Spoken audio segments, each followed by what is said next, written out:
Andriamatoa Augustin Andriamananoro izay isan'ny tena nahafantarana anao na ministra teny amin'ny 13 mai anao averika any zay satria resaka ny raharaham-pirenentsika ministra ny fifandraisana sy ny fifandraisan-davitra voatendry teny amin'ny kianjany 13 Mai nandritra ny Krisy tamin'ny taona 2024 ary amin'izao fotoana izao dia tale jeneraly honnête sady mpanolotsaina manoka ny filohan'ny fahefana avo ny tetezamita miarabanao tompoko dia misaotra anao nanaiky nasainy fandarana la FDD Zoma. Ya miarabanao rampatoantina Realy ary miraba ny fandarana inko zay tratrantsingero taona fasivy amin'izao volana ovitra zao ary mazava azy miaraba ny mpanaraka ny fandarana invité de Zoma. Iresaka ny raharaham-pirenentsika satria marina nisy teo ny fotoam-pialatsasatra ho an'ny fandarana fa tsara ho fantatra ihany koa fa amin'ny ankapobeny eto amin'ny firenena fotoam-pialatsasatra ihany koa ny volana Jolay sy ny volana Aogositra nandrasana moa tamin'ity hoe manahoana ny vakansa ny gouvernement dia tsy dia hita hoe nisy zay isa-taona misy foana zay le hoe somary mandeha 520 andro zay ny gouvernement tamin'ity ny filohan'ny asa teny no nandeha niala sasatra zany hoe ny raharaham-pirenena tao anatin'izay nefa tsy nijanona na izanona zany hita ihany nisatra amin'ny fijerin'ny mpanara-baovao azy raha ny nionana farany zao tato anatin'ny fandaharana na koa teto amin'ny firenena dia hoe nisy reny fanapahan-kevitra noraisin'ny vondrona afrikanina mikasika ny raharaha eto Madagasikara zay somary nanahira-tsaina ny mpanara-baovao ihany le fanapahan-kevitra misy an'le 100 tonnes aloha patsehivoko kely ny faraika ambin'ny folo sy ny faharoa ambin'ny folo ny volana jiona zay ianao isan'ny nanatrika tany ihany koa isan'ny solotenan'ny asa tena nanaramaso akaiky ny zavatra nitranga tao Afrika Atsimo dia rehefa mipetraka le hoe asio hoe tokony anao soniny ankolavitelo ao aorianany fanitsiana na ny amendement dia nangataka fanazavana nareo teo anivon'ny asa te dia tonga le taratasy ny docteur Saloma Oly nilaza hoe zao tsy mahazo miverina eto Madagasikara lasa nisy fepetra indray napetraka alohan'ny niverena ny filoha teo aloha Marc Ravalomanana amin'ny ankapobeny zany zay le hoe fanitsiana dia rehefa avy eo tonga indray le taratasy ny CPS zay nivory dia tamin'ny fotoana io no napetraka indray hoe le filan-kevitra mikasika ny filaminana Conseil de paix et de sécurité eo anivon'ny vondrona africaine mamerina kely satria misy vacances teo sao dia misy tsy matadidy dia niresaka indray izy tamin'io ohatrany hoe le Conseil a pris note de la décision du sommet à ni 100 tonnes dia verina indray hoe 100 tonnes indray zany no izy tamin'izay fotoana izay zay indrindra ny amin'ny taniko androany hoe satria amin'ny ankapobeny Andriamatoa Augustin Andriamananoro niala sasatra dia niresaka teny hoenina teto Antananarivo na tany amin'ny faritra fa ny fanontaniana petraky n'olona izy moa mieritreritra angamba hoe mpanao gazety ny tena dia mahafantatra ny zavatra rehetra dia ahoana moa zany zao ny firenena mandeha makaiza moa zany tsika zao ary zay indrindra ny fanontaniana hoentiko aminao androany hoe mandeha makaiza tsika zao taorianan'ireny fanapahan-kevitra ireny amin'ny ankapobeny tsy na mpanara-baovao amin'izao miteny hoe mikatso tsika aloha zany zao manoloana nyty resaka feuille de route sy ny lalana izorana manaiky an'izay dia nareo eo anivon'ny asa te hoe mikatso tanteraka mihitsy aloha ny raharaham-pirenena amin'izao. Tsara mitsahivona kely mombany araky ny volazana tao hoe fotoana fialan-tsasatra ary dia ho anivony ataoko hoe tokony andraikitra maro samihafa tao amin'ny firenena na dia teo azy zany dia samy nanao ny asa sy amandraikitra tandrify azy tsiraray ary amin'ny gouvernement fotsiny mitsahivoka dia samy nanao ny fanetanana mikasika ny hoe anatevenana izay fanatsarana ny livim-pifidianana izay ny CNI moa dia hitatsika ny azo sapahitana ataoko hoe ny bainga voavadika vavolombelony mpiasa fa vita tanteraka ihany koa ny asa sy ny adidina andraikitra naperaka taminao satria fanamby lehibe ny hoe tsy maintsy vita amin'ny farany volana Jolay ny famitana zany livim-pifidianana ny vaovao izany ary raha ny filohan'ny fahefanavin-detezimeta manokana moa dia na dia tany ampilatsasatra izy dia nisy ny asa zay natao satria niona tamin'ny secrétaire général ny vondrony firenena amin'ny teny frantsay izy izay any matokodiovy ka ahafahany tonga ihany koa ataoko hoe nametrapetraka an'izay dingana seza ka tokony alovan'ny firenena ary nisy ny fanomezan-tanana moa tamin'izany satria ny fanomezan'ny Madagasikara ny logiciel de traitement des élections dia zava-dehibe satria raha ny tenako matecnicien dia fantatra tsara ny tombambidy mikasika an'izany fitaovana izany izay anampy ny fiainana malagasy ary ny tena tsara tsefina angamba raha matoa ny tiana Realy dia tsy afaka tsika iroso am'izany hoe fifidianana zany raha tsy ekeny ny vonona iraisam-pirenena ny fomba hitondrantsika am'izay ary ny fitaovana entsika am'izay mba alalàna fa tena fifidianana mangarahara ary tsy mitanila no natao teto amin'ny tany sy firenena fa tsy sanatry iny zany akory a mety mifona osika na kitoto nantany teo makaizy tsika ary hoaiza mbiaiza ny tsara angamba de hoe fantatry ny vahoaka malagasy ny zavatra miandry azy dia ny amitany adidiny tsy ny adidy fanoisandavanany fotsiny any fa le adidy ho an'ny firenena mba ahafahantsika miroso amin'ny tena fanovana tanteraka ny lalana zay diavitsika ankehitriny dia lalana irosoana am'izany fanovana zany tsy mbola eo anatin'ny fanovantsika ankehitriny fa lalana miroso am'izany fanovana izany eny moa natonga antsika hoe tonga anatin'izao teteza vita zao dia nisy fitakina tao araky ny voalazana tao ny tena kotesan'ireo atao hoe tokony andraikitra ambony teo amin'ny firenena voafidy tamin'ireny torobahoaka reny mba isan'ny andray andraikitra ny natonga ny tena n'olo tena tam'izany de satria resy lahatra fa misy hozanatsindrinina teo amin'ny fitantanana firenena misy lesoka tokony arenina ary misy hitahitam-bahoaka tokony ilana vahaolana ny zavatra mitranga nefany araky ny teniko taonao de hoe tsy vita ataoko hoe ho anatin'ny fotoana fofona hoe lamina tsotsotra zany zavatra zany satria misy ny fahasarotana teny fitadiavana vahaolana teny rehefa samynandray ny everina ataoko hoe fomba andraisany andraikitra ny tsiraray na teo ny maramila teo ny ataoko hoe société civile teo ny ray aman-dreny joro ary teo tsy elakory dia ireo vondra ny raisam-pirenena ny communauté internationale samy mitonga ny fomba fijeriny entina amahana lay olana ataoko hoe crise politique zay nivolena teto Madagasikara zay vao afaka mijery hoe inonary no tokony atao mba amararana zany zavatra zany ankehitriny zany rehefa samy ataoko hoe nandray ny antanana daholo ny tsirairay na ny technicien zany na ny mpanao politique zany sy ny sisa de fakatra fa mbola tsy ampy zany fa ny vahoaka no ometsika ny fahefana feno mba aitsika mamarana atreto izay ataoko hoe olana zay sedray ny firenena zay de olana atsivoka any fa hoe olana ara-politika fotsiny any ny fifidianana izany no lanana izay everitsika ombana mba hatongafatsika am'izay lana fifidianana zay dia natao ny alalena de tsy voalohany aloha de hoe mba oka mba ho tsy mialonjafy zany fifidianana zany ka tsy sanatry ataon'ny olona atsika hoe manao diliky fe lehibe satria mitantana sy mitondra fanjakana zay sepatatsika sy metimety amitsika ihany de ho atao fa ny atsona ny akolafikely rehetra izany ary isorana vorona raisam-pirenena izay nanao ny fanailany lalana satria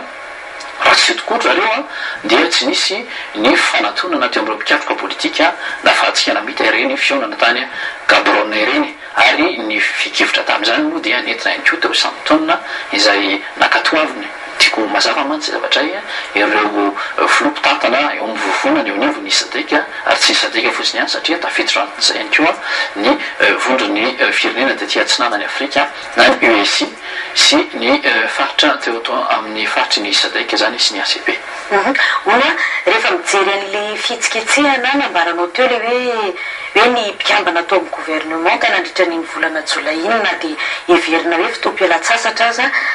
nandeha nitety amin'ny Madagasikara tamin'le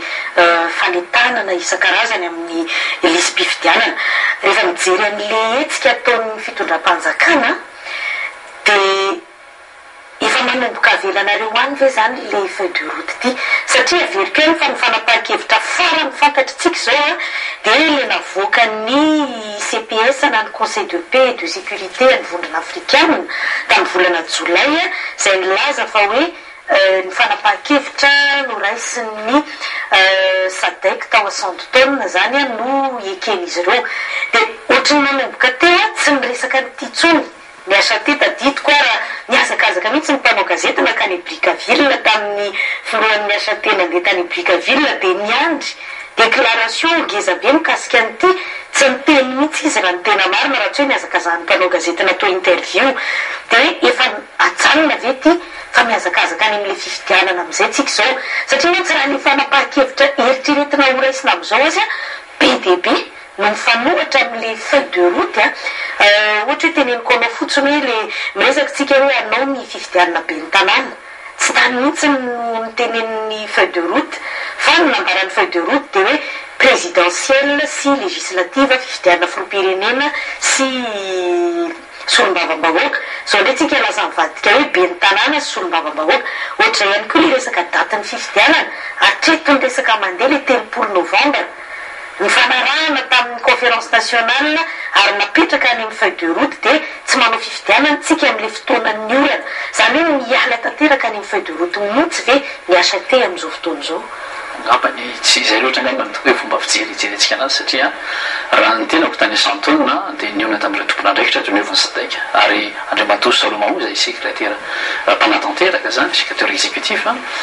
tamin'ny toko hoe valandresaka zay ny fanaovana taminy dia nanazava mihitsy izy teny m'anglisy moa teny tamin'izay manao hoe the most important things that we should tell to the Malagasy people is that the roadmap was endorsed ndikan'izay ny teny malagasy ola dia hoe ny zava-dehibe tokony mampitainareo mivoaka malagasy dia ny tondrotra izay naroson'ireo mpanelaina teo rivony sadaika dia nakatoaviny some ny some matsy ny teny hoe vovonana tampony zany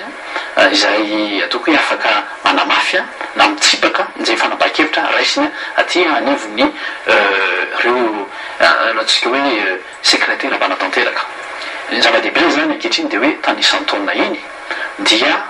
ekendrareo fa io ny lalana tokana ahafahana zany miroso amin'ny fankatoavana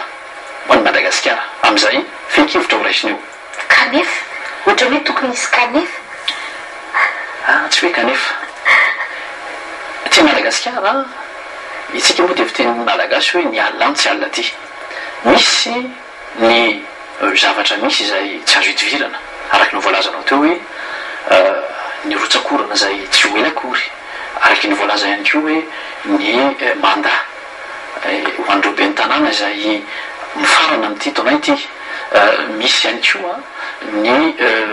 fanaovana soni izay amorina reo lakolafikery zay tsy tafiditra tao anatin'izany fanaovatsony voalohany zany midika zany fa ao anatin'izay zavatra rehetra zay anjaratsika no mandrafitra ny tondrotra mba hifanentana amin'izay endrasan'ny firenena amintsika mba hifanentana amin'ny tena vahaolana marina ao antikristy ny sadaika rehefa nanome mitsodrano izy dia ny toko hoe forosona sy ny lafiny lamina teknika dia misy ireo mpanatanteraka reo mitsy hoe secrétaire exécutif zany sy ireo mpanelanelany ko médiateur izay mpampiavana moa tena marina koa ny atsony hoe médiation sy médiation isany amin'izany andriamatoa Joaquim Sisanoa ary manana ny iraka izay fatamana ty Madagasikara moa raha namana io zay izy fantatsika andriamatoa Simao Leonardo zay mahafantatra tsara tokoa ny tena zavatra misy marina ka fantany fa ny eto Madagasikara dia tsy azo atao loatra zany to hoe andehanao didiko velebe zany fa vahoaka malagasy ny malagasy dia olon'ny fandrindrana fihavanana olon'ny fanakalozakevitra ka tsy maintsy dinidinihana sy tafatafana ihany koa izay fekevitra alohany anatanteran'izany mba ho tena lobary andazy ary tsisy mangidy sonsakao zo ny fitenenina fa rehefa lanera dia lany ihany ka anitro zany any fomba fijery any ilay tondrotra dia tsy hoe ny alana akory fa ankehitriny eo amin'ny fomba anatanterantsika na zavatra zany satria raha tamin'ny niona tamin'ny ireo tokonakitorisasika ny tenanay dia nilaza mihitsy izy hoe ametraka le antsoina hoe bureau de liaison ho an'ny sadika zany zay anaramaso ny fampiarana zany tondrotra izany ary isy moa ny iraka manokana zay tokony ho tonga eto Madagasikara raha voalaza foana inona mahatonga an'izay io ny raha matontiana Realy ohatrany hoe fitombita sy maro misapona misy tadiny fa ho avy-tsy ela zao ny fanomanandrareo ny ataoko hoe some indray ny troika betsaka zany ny agenda izay eo anivony sadaika ary betsaka ny zavatra misy etsareo tsy fanomezantsika io fa ampy zany tsy maintsy mila mahandro ihany tsika ary tsy maintsy mila miaino ny zavatra ataoko hoe azo sapaitana ankehitriny dia misy ny ezaka zay ataony tsiraray na ny fitondram-panjakana eto Madagasikara na ny mpanao politika satria omaly ihany dia ny ray aman-dreny-jo dia efa nilaza hoe oka mba ho apetraka hoe ny ampopony mpanao politika etsoroa fa na isy fanovana ny tondrotra na tsisy fanovana dia tokony mba irosany fanaovatsiny am'izay tsika fa mety apitarazoka ela loatra ty raharaha politika ety ny filohany fainafaraviny tedizamita moa anio tamin'ny kabariny zany zay natao teny vato dia nilaza fa andefa taratasy any amin'ireo tompony ndraiky revony sadaika ary mba azo valiny zay mazava fa tsy ho vitany hoe resaka antaroby fotsiny ihany zany ny faneraserana fa mba oka mba azo valiny mazava sy mahafapo ny vahoaka malagasy mikasika zany fampiarana zany tondrotra zany mikasika any koa ny daty zay heverin'zareo fa mahatsara zany anaovana nisy ny eto Madagasikara zany raha eto Madagasikara nanaovantsika izany. Eto ny teny zany ianao dia mahatsiaro hoe nambara zao teo hoe ataony soniny ataony fanaovana soniny tondrozotra amin'ny fiandohan'ny volana aogositra zany dia efa nieritreritra mihitsy hoe tsara kosa zany fa alohan'ny anaovana ny fandarana l'invité du Zoma amin'ny fadimy volana aogositra efa isy soni fa tsy nisy indray le izy tena miverina indray Andriamatoa Augustin Andriamananoro satria mahatsiaro hoe tsy mahavita ny adidy koa manoloana ny mpijery sy ny vahoaka malagasy zay manaraka nyty fandarany ty raha tsy mahazo valiny mahafapo avy any aminao tena mipetraka mihitsy satria zay zao manatrika anao eto tena mbola tsy hitako ihany le lalana izorana mielonao fa mitovy amin'le miain'ny vaovao rehetra isan'andro ihany hoe lazaina atao ny fifidianana lazaina makaty ny feuille de route ary zay mihitsy hoe le fanontaniana petraky ny olona amin'izao fotoan'izao hoe tena mizotra makaizitsika ary be dia be ny olona miteny hoe tena tapidalaka le ny asa ty amin'izao fotoan'izao. Tsy lavitra tanteraka zay hoe tapidalaka le ny asa ty satria okanga mahazava hoe ny fitadiavana vahaolana ary tsy tokony ho apetrakatsika ho andraiky sy ny fahefanavy ny teteza misy fotsiny ihany iny zany aditiko zaho sy ianao amaolo-pirenentsika ihany koa no mijery zay vahaolana amin'ny zavatra zany ina moa tena hoe antony sakana zany ka tsy afahantsika mroso amin'izany fanaovatsiny izany. Voalohany aloha dia hoe misy ireo adivarotra politika izay ataon'ireo akolafo sasany Andriamatoa Rajoelina nahitany tamin'ny taratasy nale fa nohoan'ny sadika tamin'ny soratany tamin'ny fahinany volana Jona dia mangataka izy ny azahoana ny prime ministre hoy azahoany maromaro moa zany fangatany teo ary ny zavatra ataoko hoe mampanahelo dia tsy ilay tena hoe everina ho vahaolana amin'ny fahamanan Kristy no tena mamainy sasany ankehitriny zany fa lasa any amin'izay hoe adivarotra sy misezay ny fomba fijery ny fanefanavy ny teteza mihita nefa dia hoe rehefa mipetraka ny fifidianana dia oka samy amin'ny alalan'ny heriny tsirairay zany hery politika zany hoe zay salanisa mbato azonao tamin'ny alalan'ny fifidianana ny vahoaka izany ny tokony ametraka izay mety zonao amin'izany atao hoe adivarotra politika zany fa tsy fanaovany tsy fotoana ny tsonjo ankehitriny efa betsaka loatra ny ezaka zay natao misy ny fisokafany gouvernemanta sy ny androm-panjakana misy teto amin'ny tany sy ny firenena zay napetraka tsika tamin'ny alalan'ny lalam-pandrenana sy ny tondrotra misy ny gouvernemanta iraisana iombonana izay misy ireo akolafokiro rehetrarehetra ny zava-dehibe zany ankehitriny ataoko hoe raha zay ataoko hoe fanontaniana sy valompo mety mahafapo ny vahoaka malagasy dia hoe efa natao ny alanenina rehetrarehetra tamin'ny resaka ambony latabatra isika zany zao dia efa miroso amin'ny fampiarana izay ny fanaovana tenerana ny fanaovana tamin'ireo vahoaka malagasy iny moa tenerana ataotsika dia hoe misy tondrotra zay ny soaviny tsirairay nanaovana rankom-po teny vato zay nekena fa hoe misy mpitantana ny teteza mita zay nekena fa hoe misy andram-panjakana manao lalàna eto amin'ny teteza mita misy andram-panjakana gouvernemanta iombonana teteza mita ary iroso amin'ny fampiarana izantsika ao anatin'ny fotoana izay akatoavin'ny vondrona isam-pirenena ary ao anatin'ilay feuille de route ihany koa izay voalaza dia misy ny voalaza moa résolution tany a Gaborone io zavatra io hoe misy sadaika miaraka amin'ny vondrona afrikanina sy ny ONU zany na ny fikambanam-bera isam-pirenena dia ifanometanana Madagasikara amin'ny fanoterana fifidianana izany io zany dia hoe aiza no afahantsika miroso amin'ny fifidianana izay ekeny malagasy aloha ekeny mpikatroka politika ekeny vahoaka malagasy ary mihitra akatoavan'ireo volana andrasam-pirenena olona tsy eo foana ve le olana ianao zao miresaka feuille de route fa ny zavatra misy ary zay foana ny olana zay tianareo raisinao ny feuille de route ny raisinareo dia zay tsy tianareo raisina tsy raisina azy hoe misy zavatra be dia be eto ambany masoko eto ny feuille de route misy zavatra be dia be ny fanarahana fa ohatrany hoe le any amin'le ilany kely ohatra hoe efa nekena fa Andry Rajoelina ny filohan'ny asa te efa nekena zay ekenareo fa zay netokana le programme amin'ny resaka fifidianana be dia be no mifanohatra amin'le feuille de route dia lasa io le hoe ny zavatra ifanarahantsika tsy misy tokotaniny foana itony firenena satria tsy mitana ny tenoneny sy ny soni ataony ny ataontsika hoe mpanao politika malagasy amin'ny ankapobeny sy ny mpitondra eto Madagasikara manokana. io ngamba itoko hoe ohatrany voankazo analana fa ny fijeritsika ny zavatra hoe mety misy mamy tokotra ny tokony ately ary izay fantatro fa mety tsy aso ny firenena anjaratsika no mijery hoe ahoana no afahantsika izay mijery vahaolana fa ngambany za iverina am'ilay teninao teo hoe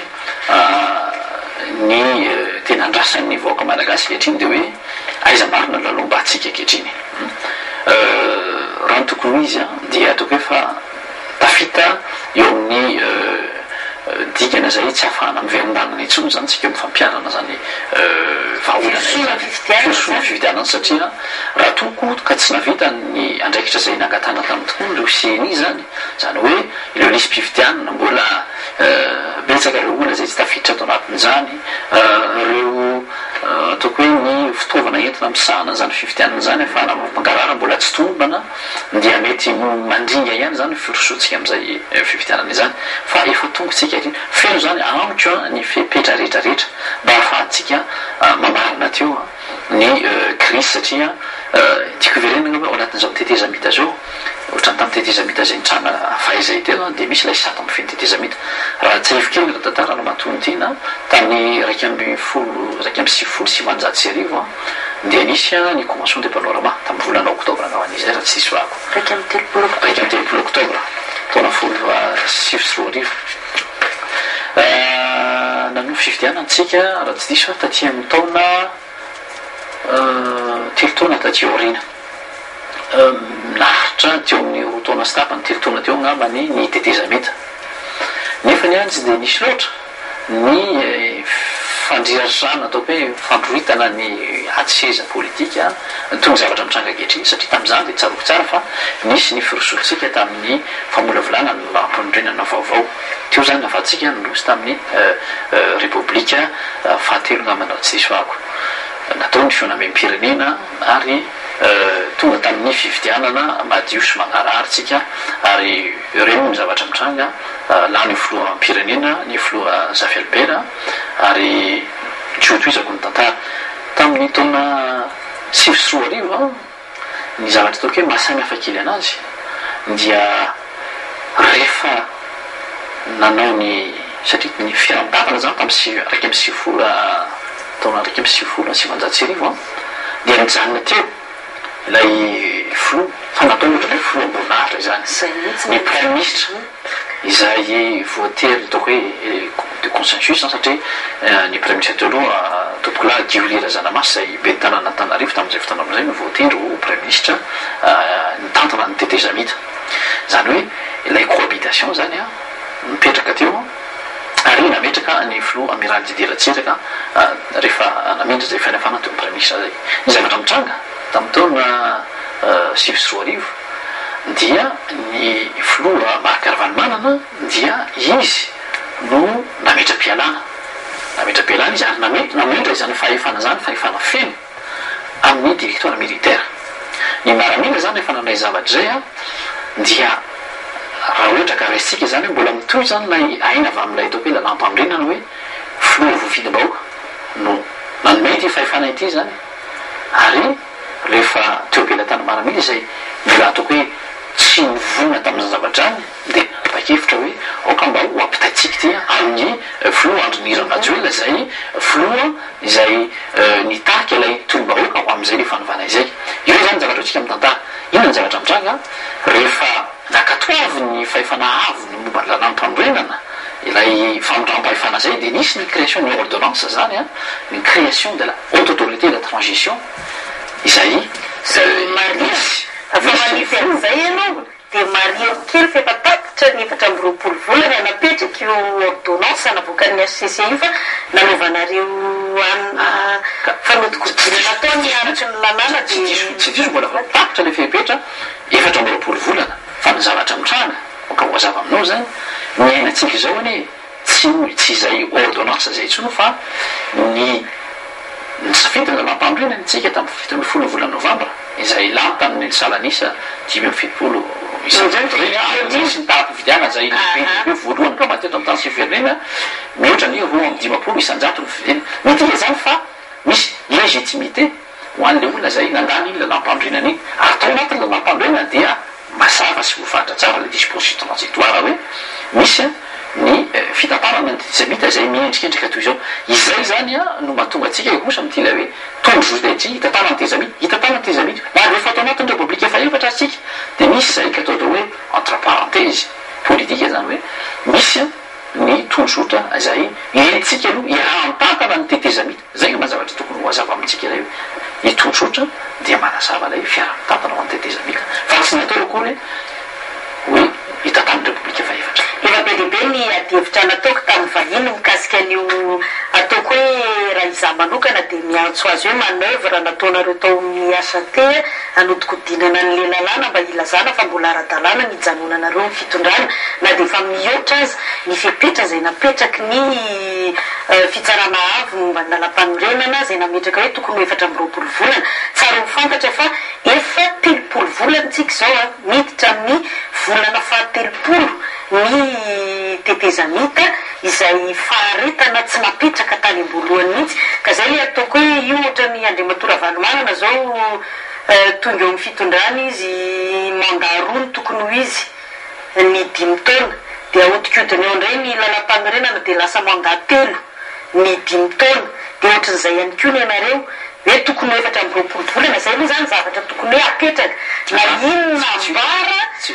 ambara tany ambolohany aloha dia efatra amby 20 volana ary zay mihitsy ny mahatonga n'le fanontaniana amin'izao fotoana izao hoe zay le teneniko hoe amin'ny ankapobeny zany rehefa mijery ny olo-pirenena dia tena hoe misy mihitsy le finiavana hijanona aharitra eo amin'ny fitondrana azon'Andriamatoa Augustin Andriamananoro ny fomba fijery tsy bakale daty zay voalazanao hoe ny fepetra ny ataoko hoe mandat raha zay lazantsika anazy hoe napetraky ny haute cour constitutionnelle mitantanana an'izay ataoko hoe ty zany Andriamatoa Manakarvana manao hoe apetrako ny fahefanafeno dia nisy période teo hoe 24 mois iny zavatra iny zany raha hitanao tsara angamba dia hoe tsy inendrika tamin'ny ordonnance nametrahana ny fahefanavany tetezamita inany tsy mitsy volaniny mitantana antsika ankehitriny apofony tany raha fantatro angamba dia nisy ny fahefanavany tetezamita izay toko hoe mpikamana teo amin'ny 20 ngamba n'izy raha diso any tao anatin'ny tao izay ny flou ny tetezamita any keo nataoko hoe eo amin'ny flou mitantana fa rehefa vita ny toko hoe fikatrona ny accord politique osintsika sinsisa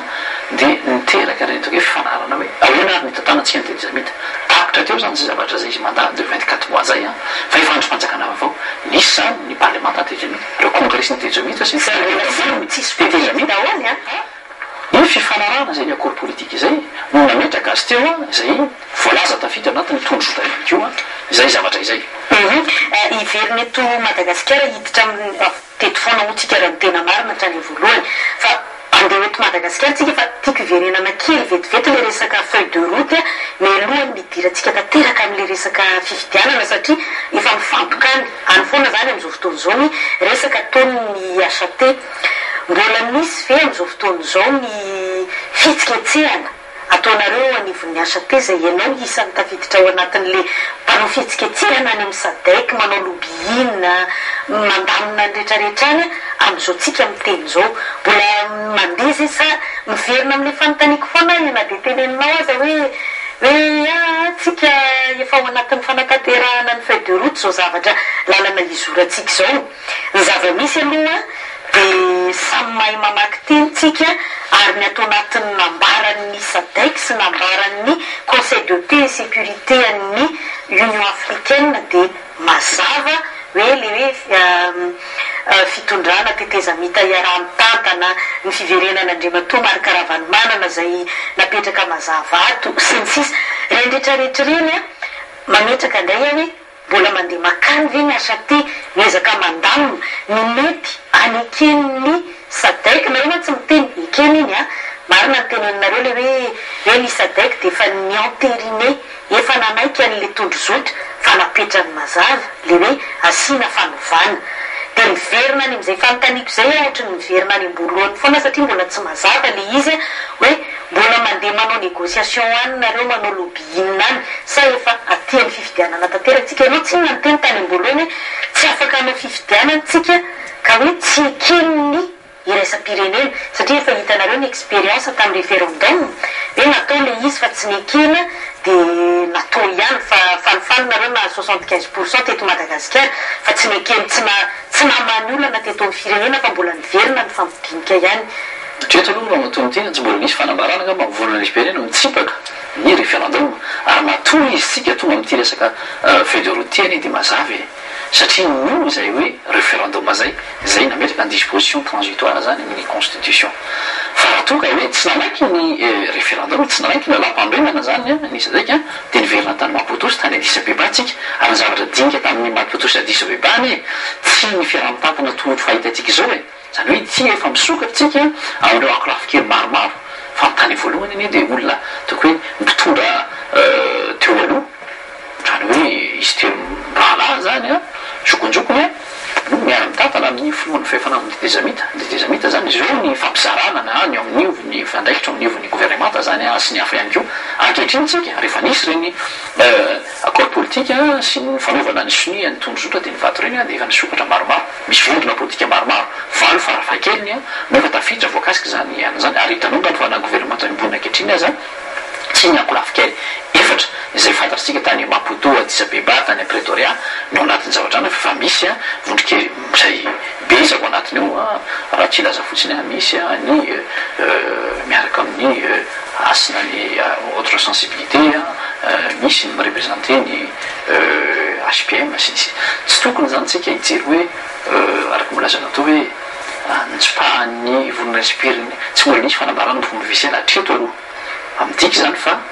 raha tsy nanao ny référendum iny tsika raha tsy nampandana fa nampandreny tsika tsy nahita ny lalakondrana tokotra n'le firenena satria iny ihany no nahafahatsika mitondra an'izao hoe fitantanana zay ekeniny vondratra-pirenena zao ary sako milazanao amin'izany fa na ny fitsivondreny masovom-pirenena be dia be tany fito-pirenena teny vato reny iny dia efa mitika sady fa efa vonona izy no ronda osy Madagasikara amin'ny forosona amin'ity fandanany olanyity sy fambarana ny crise politique betsaka zany zavatra ataoko hoe efa mba tokony avem-bola atsika fa tsy tokony sanatry ny vava ho kivikivina ho ketrakytsika amin'ny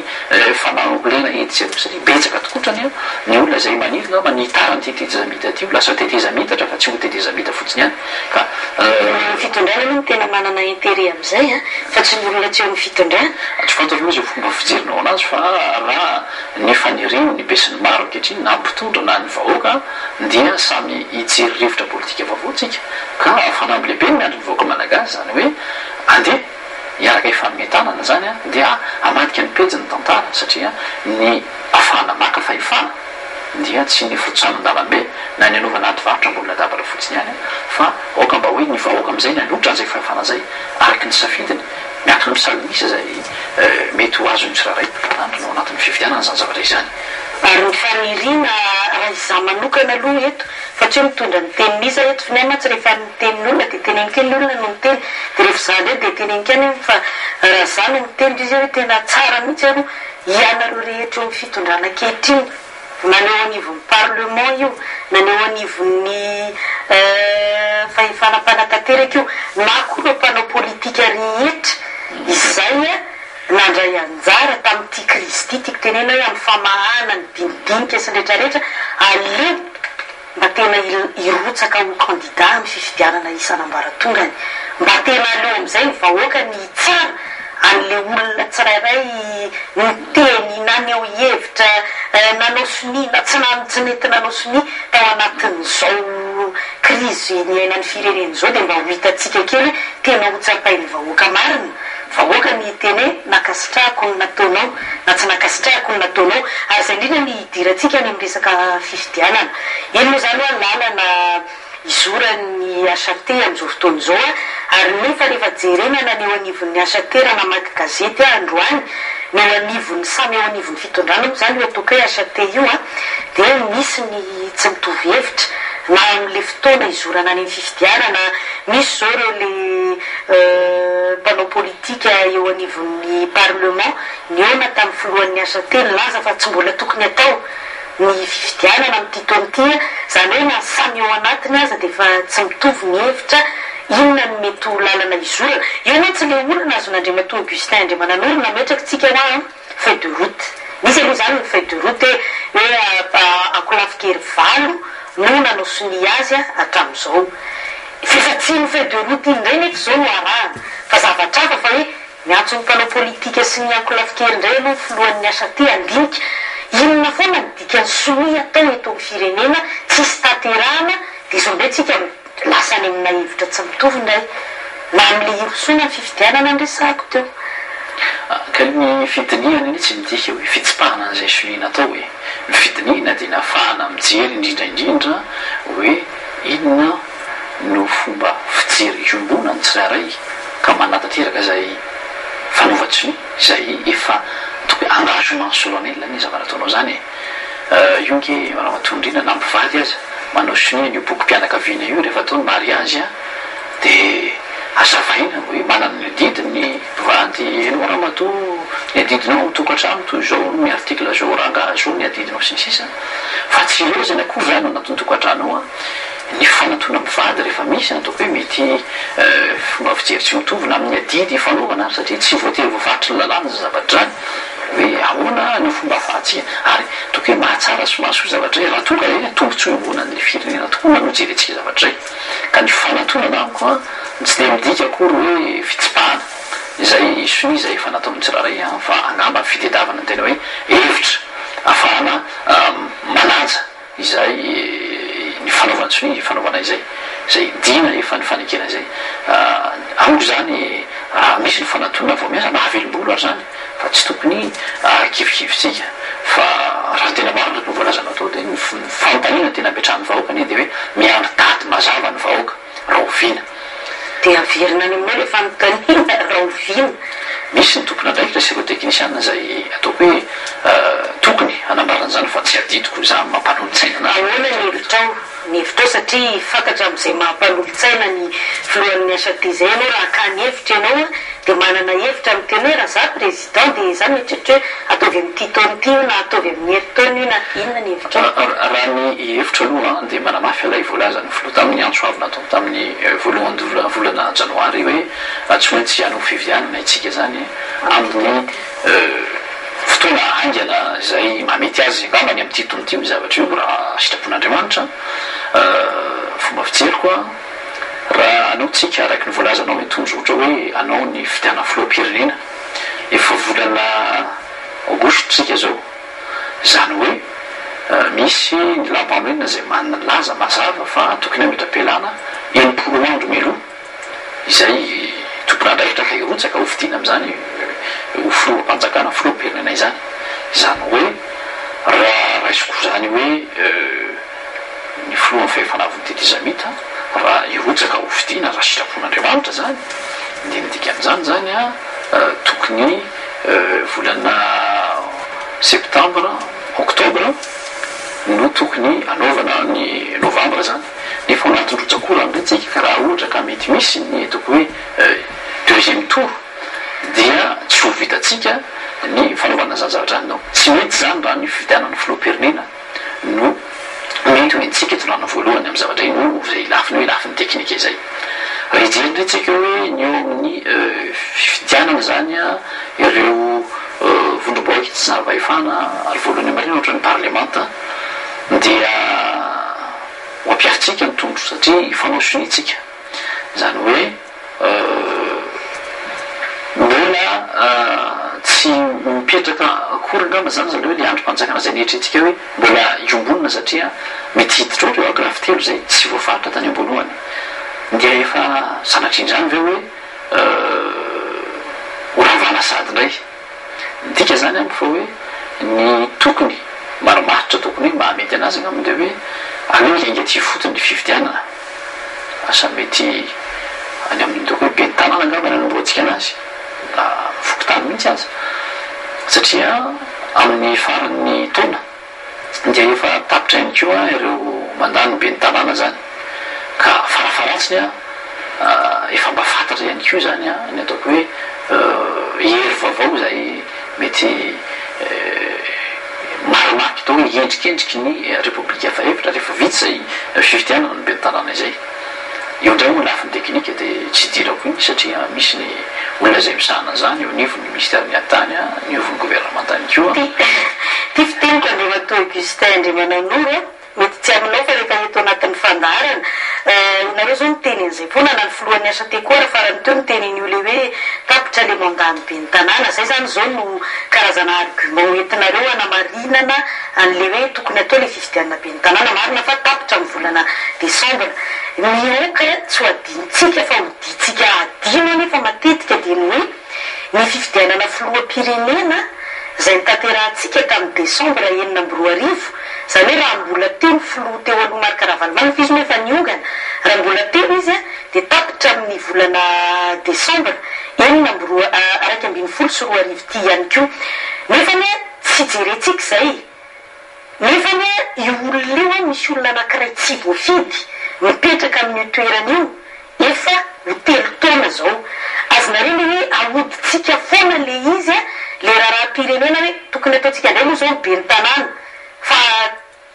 hoditsika dimy hoe misy filoham-pirenena tsy voafidy eny mipetraka eo nefa 3 taona zao ary raha ohatra ka nizotra le mandat dia tokony ho tapitra amin'ny volana desambra eo amin'ny safidy tena mitombotsoam-pirenena ve nijerentsika sa mitombotsoa an'izay olona mitondra ka afaka mandidy sy manapaka ny amin'ny inona ny fifidianana tao le projet de loi zao le volavolan-dalàna dia efa ty hoe efa nilanininy teo anivony ny congrès ny tetezamita zay mamerina ihany koa anatin'izay zay congrès tsy voafidy mazava ho azy tsy manahirana be mihitsy mieritreritra n'le raharam-pirenena tianaraka tena hoe olona ny fidiana sy ny tsy fidiana tadidiko tsara tamin'ny mbola fonikely defa nisy ny tamin'ny fotoana avo ny référendum sy ny plébiscite zany zay nisy kambany safidy olona ny safidy fotrikevitra tsy izay loatra moa ny zavatra mitranga tamin'ny tadiorina fa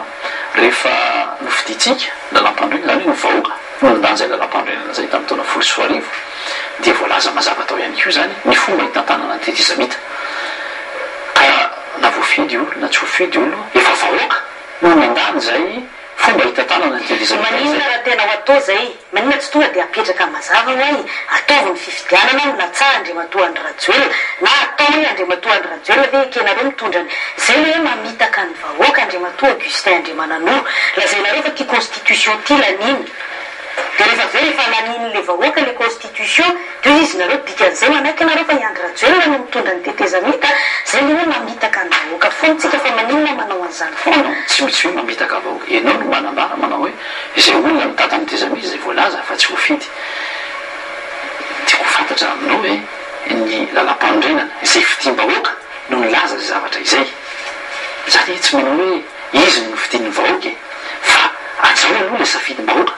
hoe misy fitantanana fomba tetezamita zay endrikendrika toy izao fa oka zany mba tsy ho teny frantsay ndrazako hoe focalisenana izy amina anarana na ohatrotray fa apetra hoe nisafidy ny vahoaka fa ohatrzay aloha nitantanana tetezamita zany velenako tamin'ny taona hoe tamin'ny taona 1970 dia naharitra teo amin'ny 3 taona ny fitantanana ny tetezamita zany vo tafita tamin'ny fifidianana itsika tamin'izany ary tsy nisy no taona sy tapany teo eo tsy naharitra telo taona raiky am'y sivifolo raiky am'y telopolo octobre raiky am'y sivifolo nanaovantsika ny convention ny 31 octobre convention panorama taty amin'ny décembre 2025 tsika efa nanao fifidianana premier tour ary nanao ny deuxième tour tsika amin'ny fiandohan'ny taona 3 ary tadidiko 27 mars 3 ny investiture ny professeur Zafy Albert zany hoe tsy mandilatra ny roa taona tsika tsy 24 mois efa vita ny tetezamita ny arahan'ny tantana zay tsy zay ny am'izao fotoana zao efa hiditra misy gazety mivakiko ary tao efa ankalaza ny fahatelo taona ny tetezamita tsika tena sarotra ny eritreritra an'izany firenena ao anatina krizy tsara ho hitanao ary volazana to hoe ny fitantanana ny tetezamita nisy fomba ny tantanana ny tetezamita teo aloatra ny convention de panorama ny tetezamita iombonana zay mba tsy ndevatra satria teo alohange tsy nikena hoe tetezamita iombonana ny tetezamita zay napetraky ny fahefanavo mandalam-pandrenany fa ny teteza imita imbonana dia tsy ela akory tamin'ny volana maritra taona raika amby folo sy roa arivo no tena nisy zany hoe fitaran'izay androm-panjakana ny congrès ny tetezamita ny filan-kevitra ambony tetezamita sy ny fahifanavany tetezamita toy izay zany endrikendriky ny tetezamita nanomboka marsa ataoko hoe raha ny faniriny tsirarainy dia mba olo vita ao anatin'ny fotoana fo izy hoe angambany am'ty tonoty raha ohatra ho vitatsika am'izany eny ho mizaka ny vato misakana fa ny vondrona isam-pirenena aza mana hoe raiky ambin'ny folo volana aorina ny fanekeny tsirairay ao ny fanaozana vao tokony rosa ny fividianana itsika ny famaika asidotiny fa araka ny teneko taminao hoe ny vondrona isam-pirenena rehefa tsy anaiky an'izay fanapahakevitra zay rosa amin'ny zavatra a dia mety mampiaotra any ka zay mahatonga ny alanenina sy ny fanakaozakevitra amin'ireo vondrona isam-pirenena ankehitriny a mba hahafahantsika hoe mirosa amin'izay fividianana zay ekeny rehetrarehetra mikatroka politika rehetrarehetra sy ny politika misy tao tany sy firenena ary ekeny vahoaka malagasy voalohany indrindra fakatoavana fotsiny no tokony ataona vondrona isam-pirenena aorianany zavatra izay le resaka fotoanan'ny orana io koa zany adievitra efa napetraka teto amin'ny firenena nandritra ny taona maro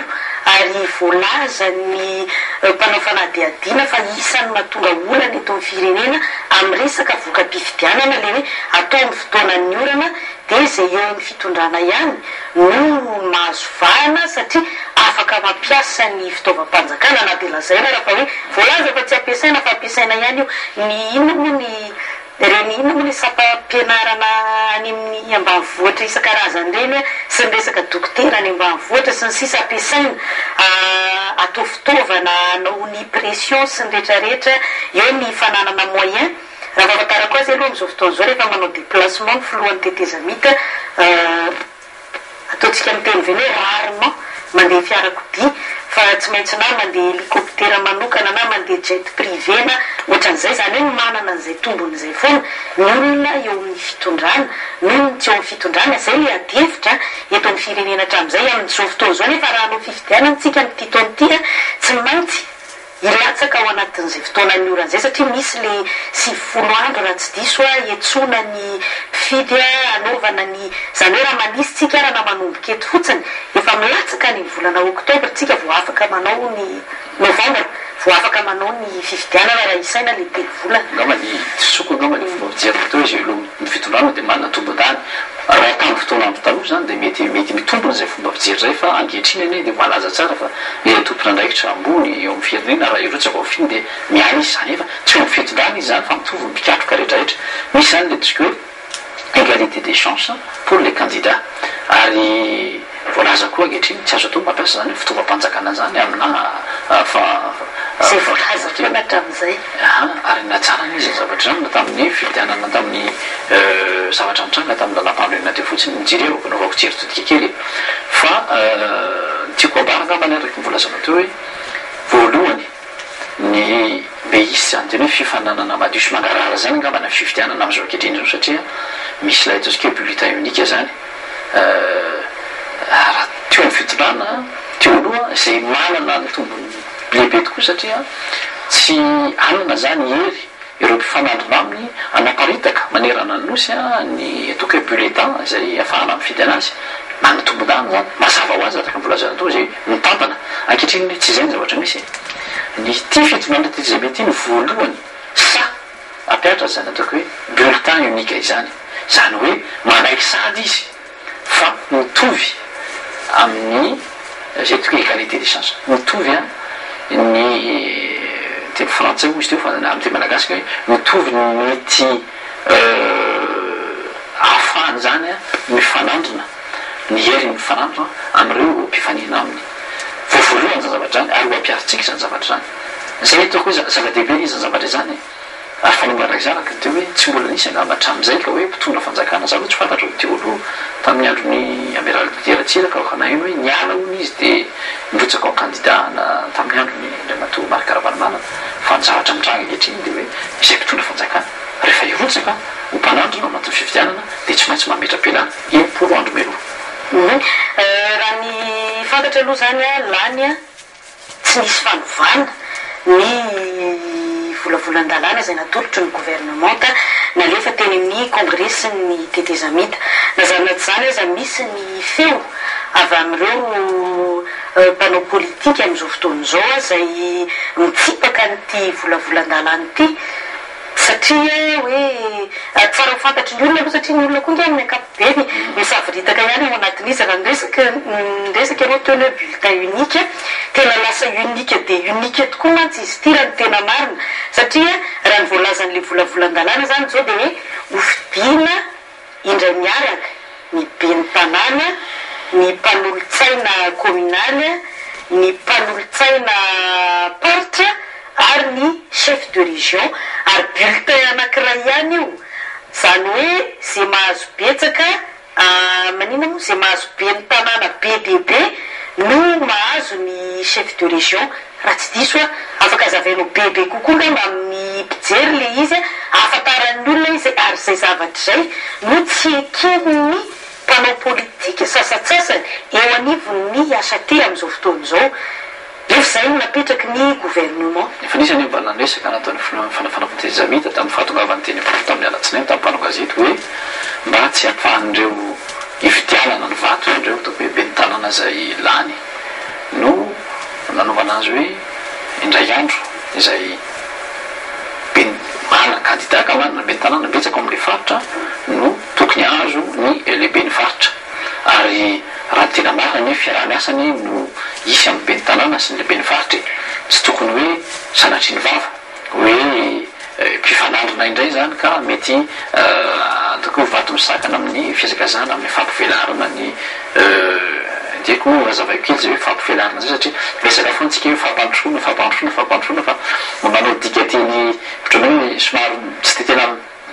fanandrify loatra angamitsika ilay satria ny ohatra hoe développement amiko zany de hoe fampivelarana ny fampandrosoana toko hoe conséquence na toko hoe fiatraikan'izay fampivelarana zay fotsiny amin'ny teny anglisy moa malaza tsara le hoe développement personnel ohatra hoe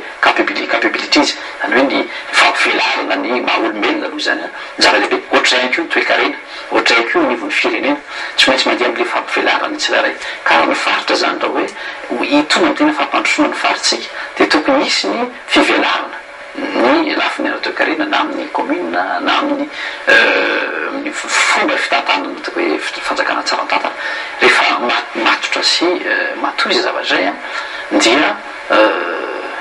misy zany fandrinana sy nandamba miaraka amin'ny lehibe ny faritra dia moramora atsika ny fiatraikan'izay amin'ny toko hoe fandrosoana firenena ka amiko aloha io mbola misy ny toko hoe fanakalozakevitra sy mety hoe resaka fa gazety koa ohatranao ihany koa sambanana fomba filazany azy fomba fijeriny azy mpanao gazety ary endriky ny démocratie zany zavatra zany hoe misy olona tsy mitovy hevitra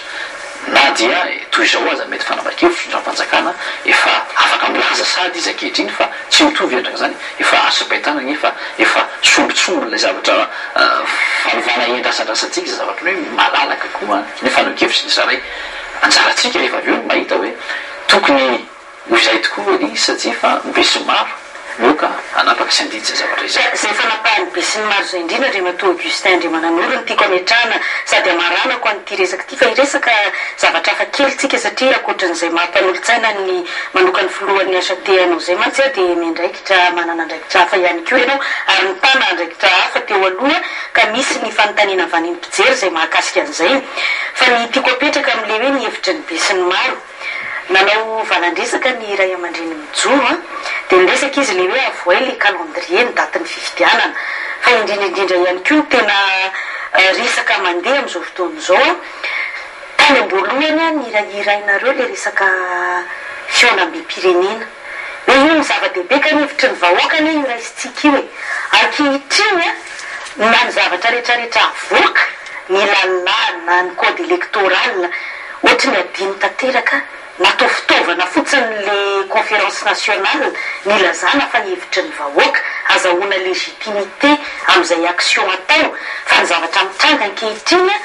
zay fanapahan-kevitra miraisina tamin'ny conférence nationale nampidirina napirimina tany anaty valizy zavatra hafa tanteraka ary ianao io miresaka hoe fanapahan-kevitra noraisin'ny gouvernement ary lizy moa projet de loi avy any amin'ny gouvernement avy any amin'ny exécutif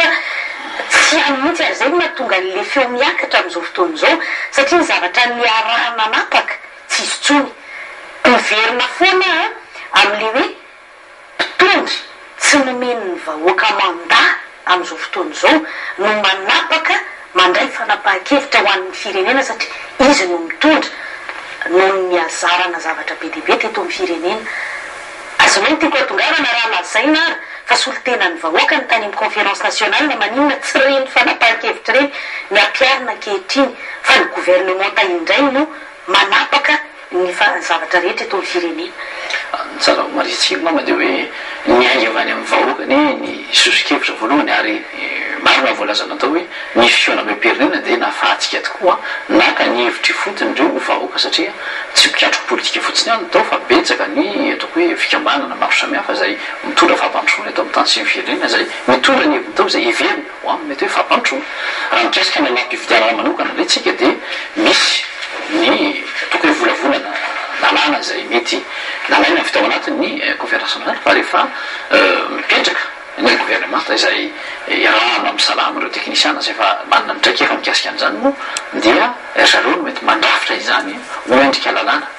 tsy hoe kevitra nge miainy amin'ny antsika hoe fionam-pirenena fa tsy misy lalàna akory miainy avy amin'ny fionam-pirenena ny teknisiana no mamola avany sy mandrafitra zany ho lalàna no andiny sy andalany izay angatahana fankatrovana eo anivony antelimera na dia volazana atao hoe tsy voafidim-bahoaka azy fa reo no maneho ny ataoko hoe hery politika zay miveritsika hitantanany dia izy mita ka maimany tsy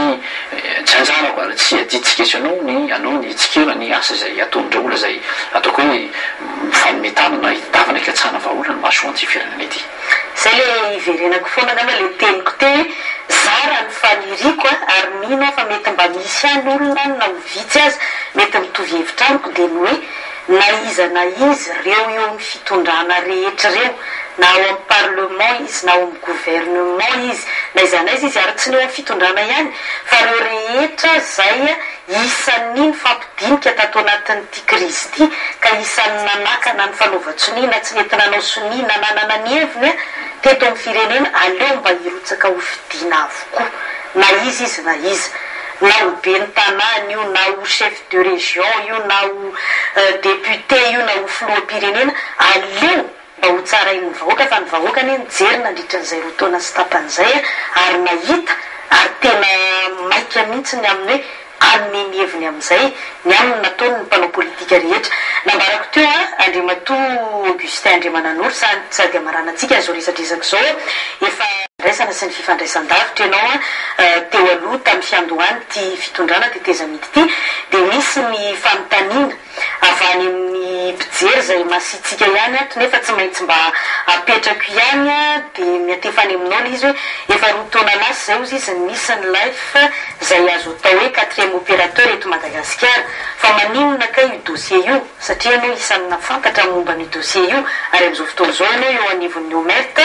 no mbola maninona ny dossier io no mbola tsy voavahatra amin'izao raha ny fantatra mantsy dia manara-penitra ary tena tsara io opérateur io araky ny ambaran'ity olona ity no sady manome asa ho an'ny malagasy na asa mivantana na tsy malaza mantsy fa voavidy volan'ireo opérateur sasany ny fanjakana ka manao an'izao fanakanana izao ianao mantsy Andriamatoa Augustin Andriamananoro ny ministra tamin'izany fotoana izany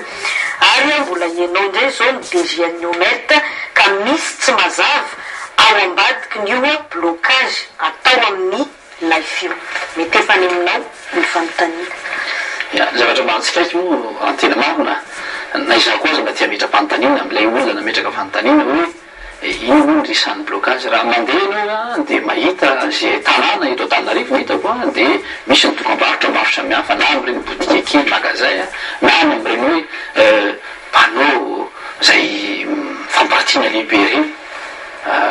misy opération commerciale publicitaire ary opérationnel ny produit raha toko hoe produit zany vidana zany ny tolo-barotra ataondreo zany efa milamina tapiraka ve zany le dossier amin'izao fotoana zao afaka miasa tapiraka manao zany koa tia metra-panontaniana amilay namana zay nametra-panontaniana teo satria raha ny fomba filazany azy dia tena sanatriny vava zany hoe ngambany dia hoe tena tonga zany ny fanjakana dia nanao didy felehibe hoe tsy mahafaka mivarotra aloha tsy afaka manao vidiny opérateur sasany ny zavatra mitranga nefa ny ankehitriny a dia io opérateur zay voalazanaranyio a dia manao ny asany ohatra ny opérateur rehetra zany hoe mivarotra ny mpanjifa na dia araky ny voalazany teo ihany zany na dia mbola ametra-pantanina aza ny fahafahany mitrandraka zany tamanjotra zay ampiasainy zany ankehitriny satria naniato ny olana tamin'ny laifo moa ankehitriny raha nisy a na tsy hoe transfert famikisahana zany a ny lisansany société teoloto ny intercell dia nisy fitakina nataondreo syndic zay mananjoro zany a amin'ny fitakina ny teonivo ny intercell isany am'izany a ny manana trosa aminazy créancier zany a isany am'izany anko ny mpiasa tao anatiny sisa rehefa niditra teo anivony fitsarana zay raha zay dia zay letiko hoe la licence tant litige tsy azo atao zany no mitrandraka ny zavatra io no miantony hoe mbola eo anivony fitsarana miantony fitsarana raharaha misy ny fampanantonana ary natenako tamin'ny minisitra tamin'ny fotoanandro dia niteny nanao hoe inona no azo atao mba anampinareo iditavana vahaolana amin'ity zavatra izy satria tsy afaka ny ampiasa malalaky no tamanjotra io nareo raha tsy voavalo ty olana ny ovony fitsarana ity ary tamin'ny fotoanandro dia mazava hoe olana arabola le izy zay trosa tokony ho alohan'ilay société zay nandray izay hoe licence tsy haiko loatra mo mamadika amin'ny teny malagasy ho ina ny tilatsika ny hoe licence raha lalàna rabapotsiny a dia sy lalàna my fifindrasan-davitra zany miatsiny hoe licence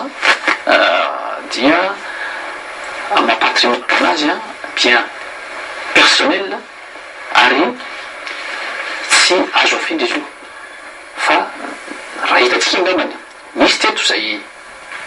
toko hoe orinasa zay détentrice de licence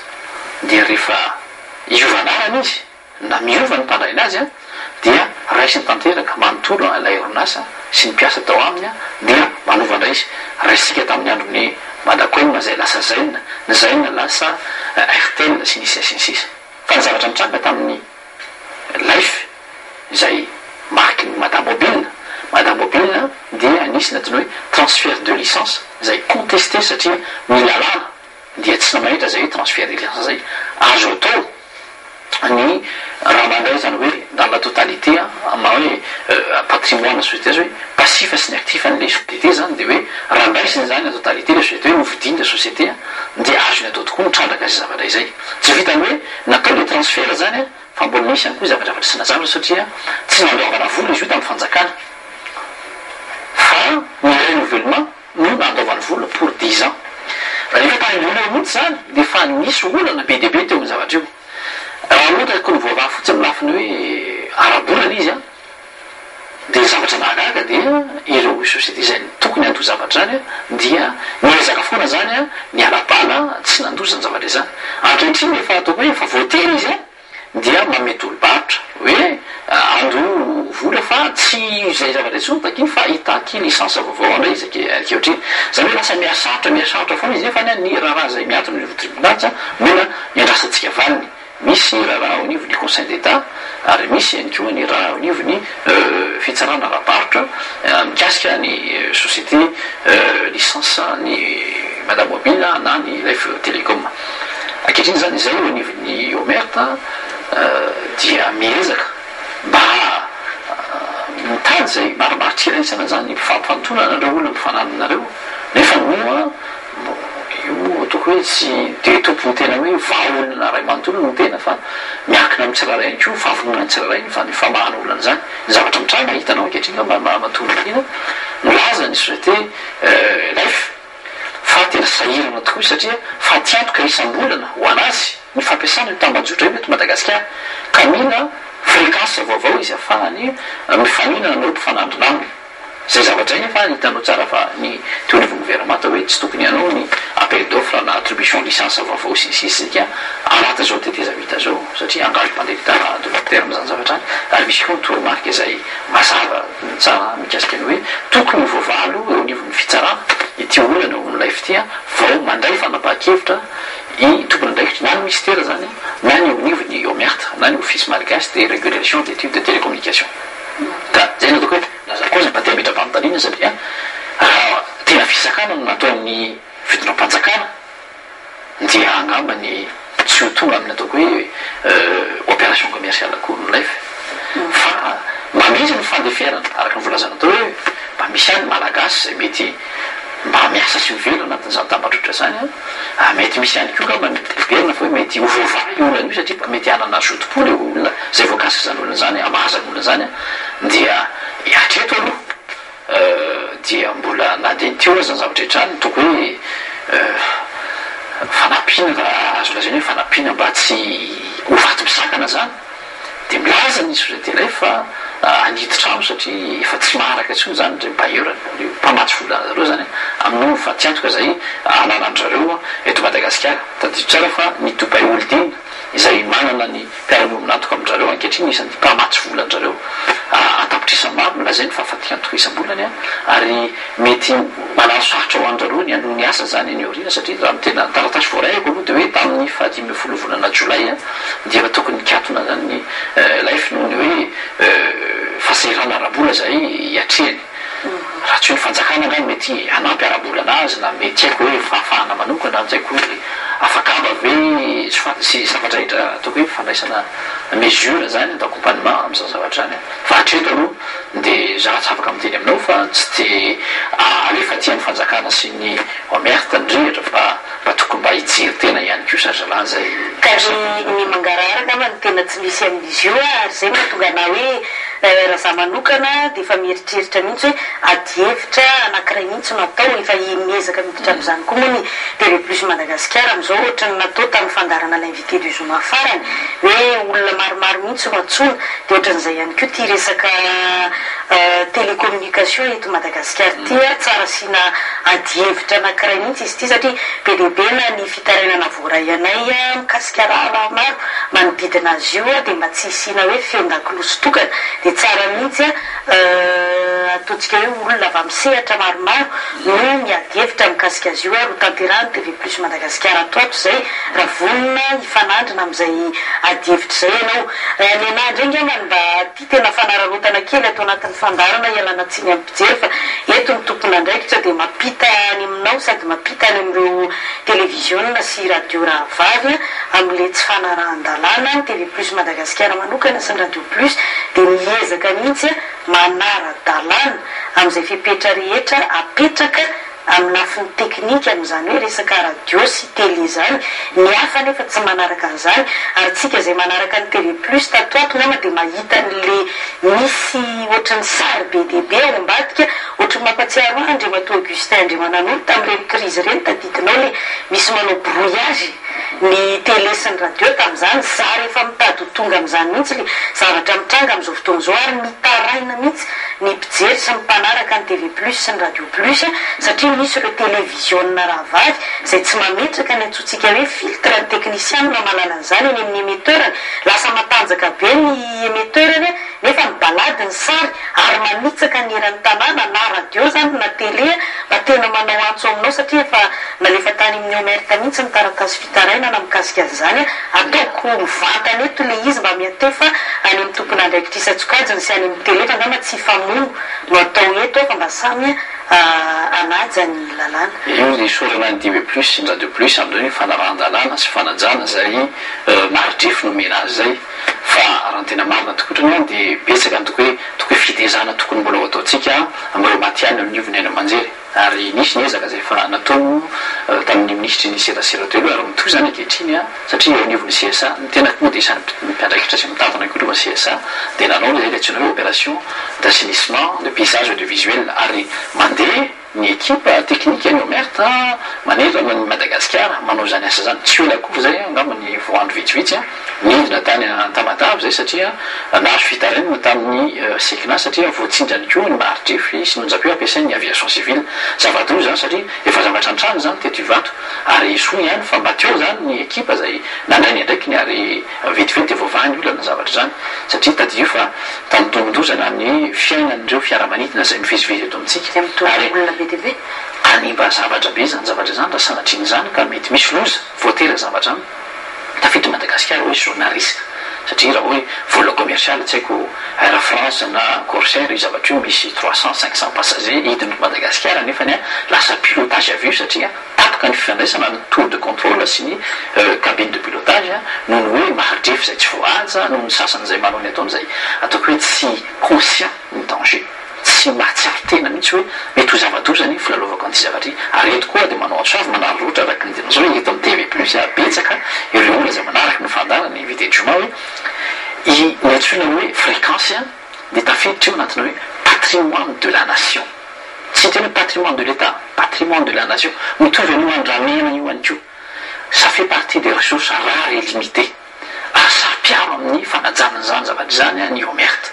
ary ny profon'izany araka volaza taona zao tsy ho memena potsiny akoho zany fréquence izany satria raha tapitra ny fréquence io dia inona no ampiasainy ireo zanakitsika ho avy any orina raha tokony ankehitriny zany dia ho memena fotsiny ary zay hoe mba mahazo an'izany dia antso avy nataoko hoe mba tongava